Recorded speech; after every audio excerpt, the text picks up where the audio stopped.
حق بات کی. حق بڑا مضبوط ہوا کرتا ہے، بڑا طاقتور ہوا کرتا ہے. صاحب حق اگر اکیلا بھی ہو تو وہ طاقتور ہے،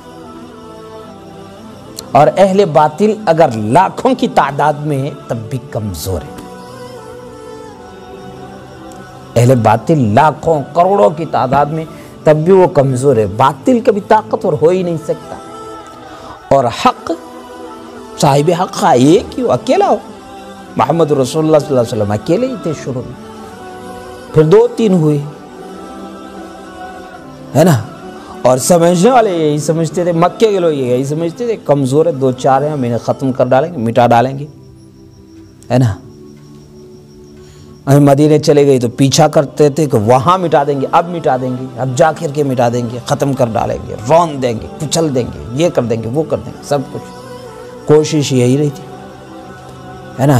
اندازہ تھا کہ کمزور ہیں، لگتا تھا ان کو کہ کمزور ہے اور مٹا دیں گے، مگر کمزور ہوتا نہیں. حق کبھی کمزور ہوتا ہی نہیں، چاہے ایک اکیلا انسان ہو، مگر وہ اگر حق پر ہے تو اس کے مقابلے میں کروڑوں لوگ ہوں، چاہے ہوتے، اکثر ایسا ہی آتا.